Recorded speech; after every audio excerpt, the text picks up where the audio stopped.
Ladies and gentlemen, welcome to Asian Vision Dialogue.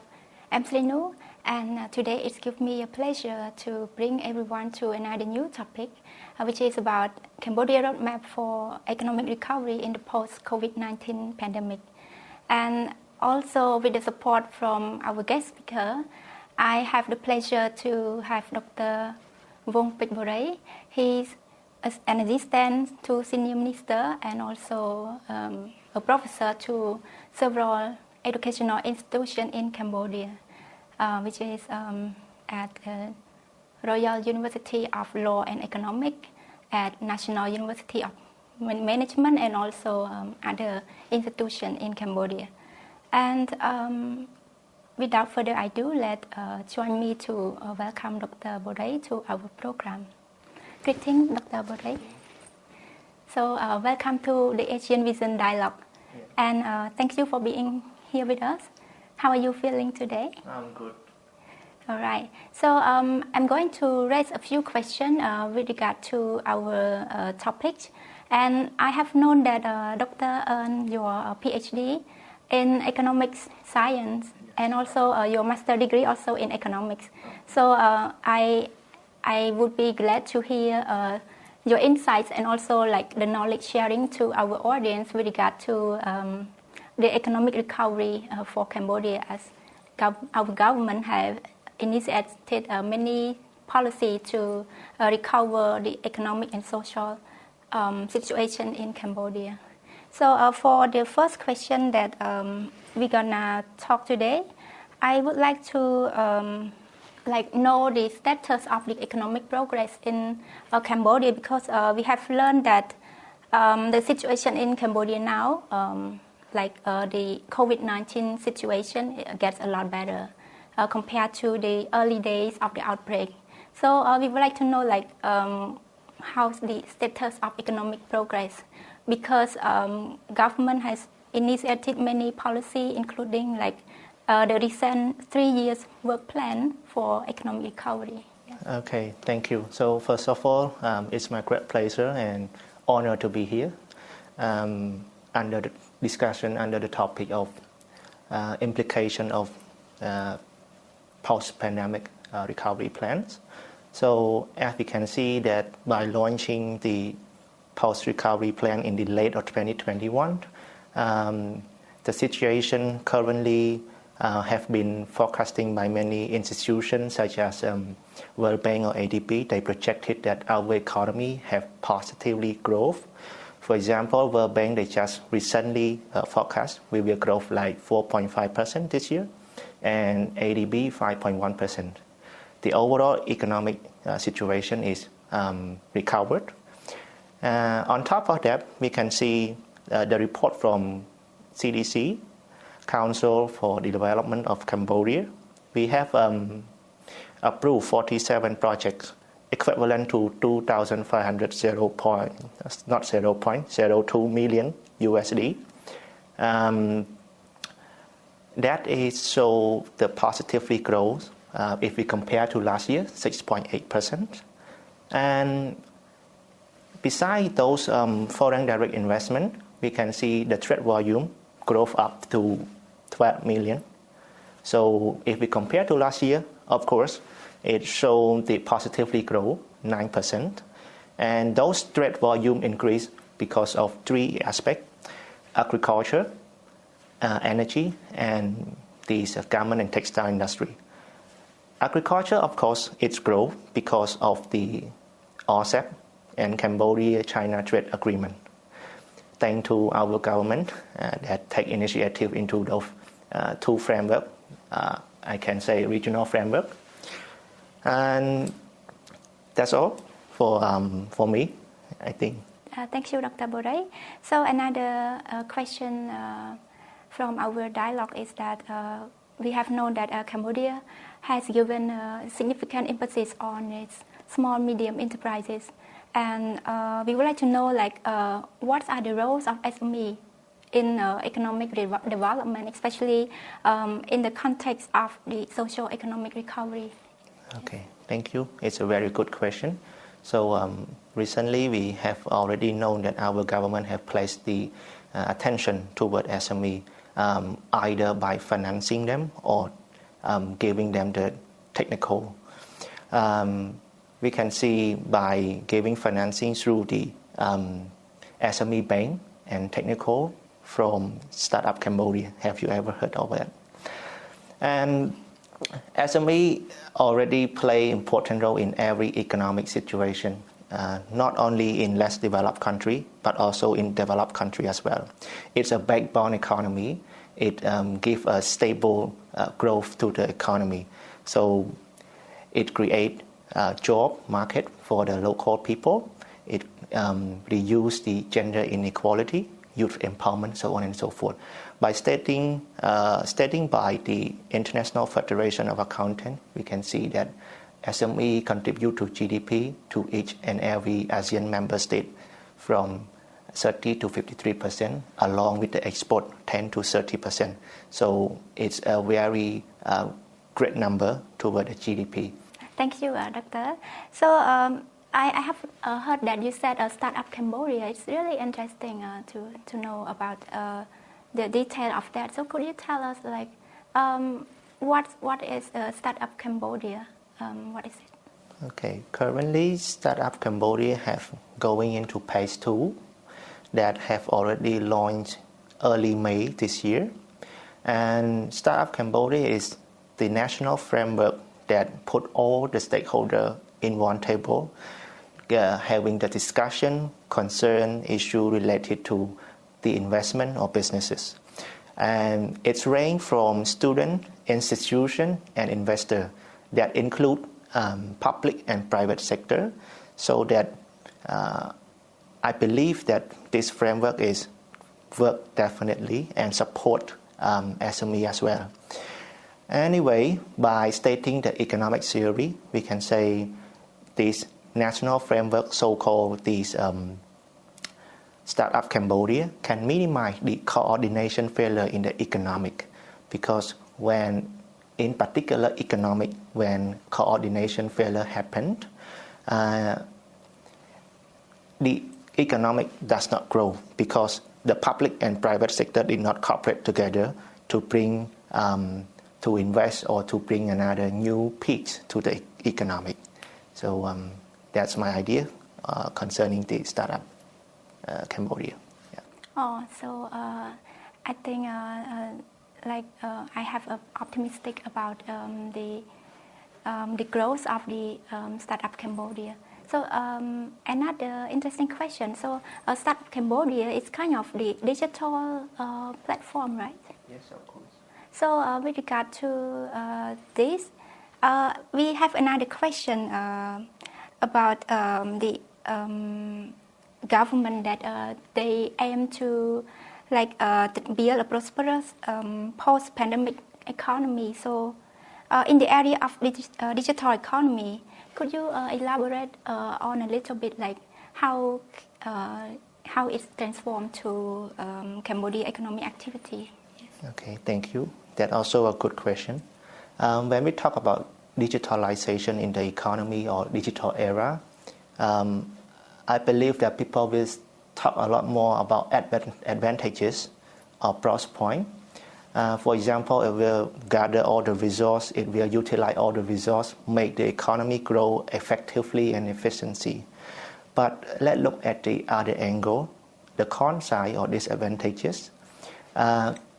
As stated by Ministry of Economy or our Royal Government, we are in low acceleration state to utilize this technology right now, because when country can benefit those technology or digitalization, it needs agents. The first one is people, second one institution, and third one is private sector.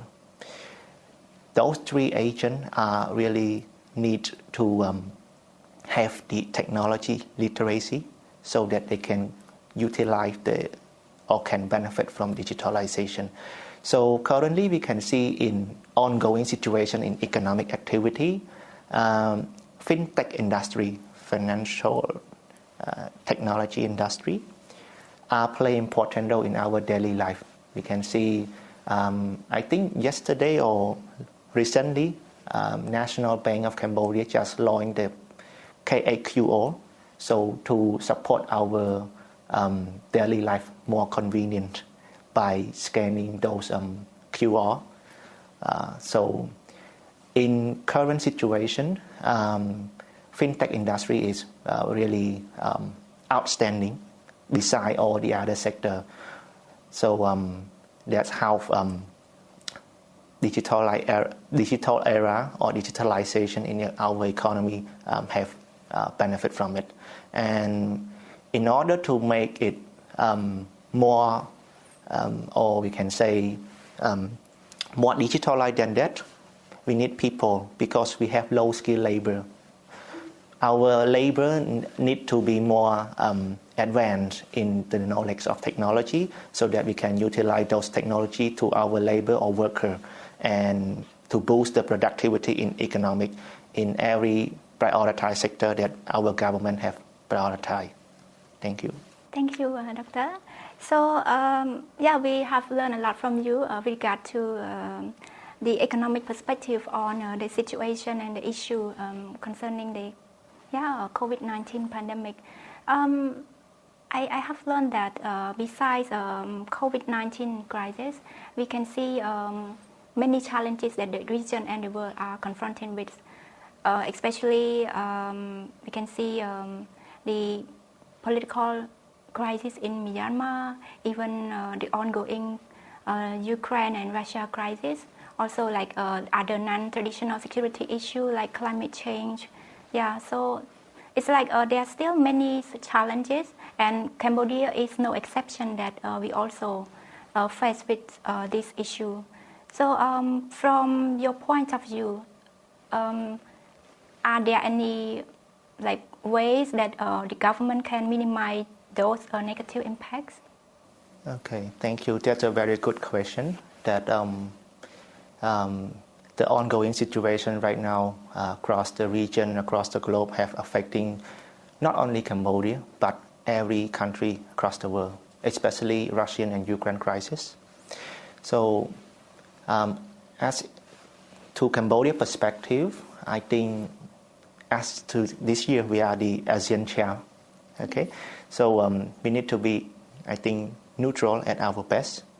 So we cannot stick to another side of the political, we can say, area or region. So we need to be neutral and to minimize those effects to our economy, such as, for example, foreign direct investment or export. We need to diversify. We already know that our export destination is to Europe and US. Most of them, okay, I can say like 70% or 80% to Europe and US. We need to diversify our market or export destination to Asian region instead, or even to Canada. That having the potential export market for us. So why we need to diversify?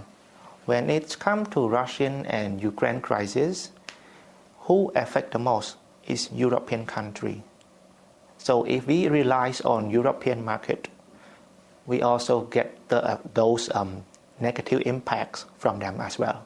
So we need to diversify and utilize our newly RCEP and China trade agreement with us to export. So we can see even our agriculture product does export a lot this early year. It increased 11% comparing to last year. So, but do not happy with that because with the current oil price, it will affect our agriculture export as well because those oil price increase, fertilizer increase, pesticide increase, so it affects to those agro food or production. So we need to diversify, we need to be neutral, and as well as we need to enhance our capability in ICT, so-called the knowledge in technology toward our people. I think government have already implemented a lot of strategy related to digitalization to economy and social as well as the e-government.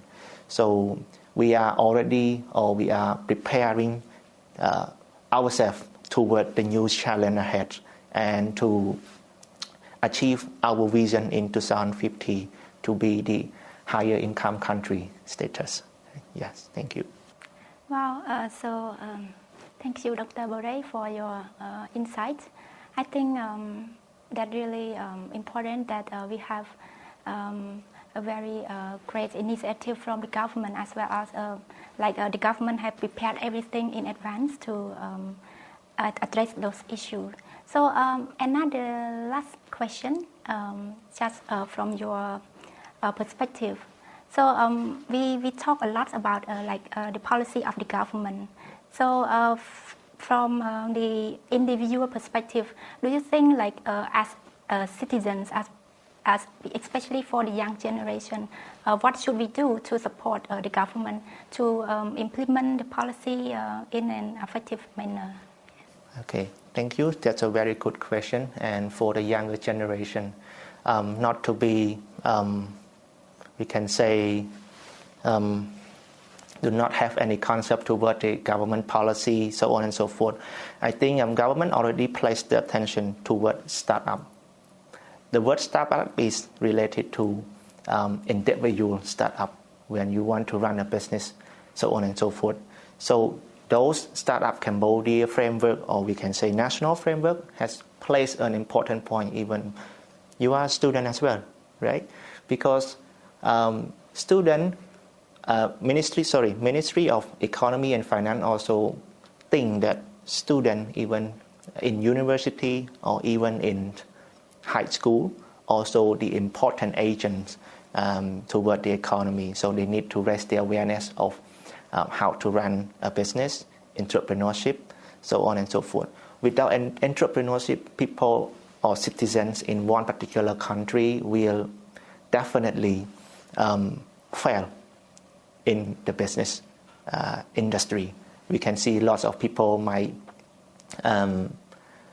quit the business early because of the bankruptcy, so on and so forth.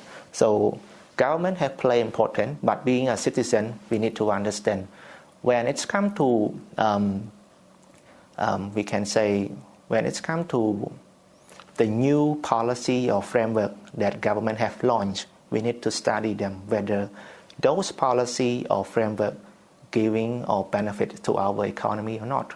Which industry that our government prioritize, which sector that government prioritize. So we need to get insight out of that and start giving our idea through democracy.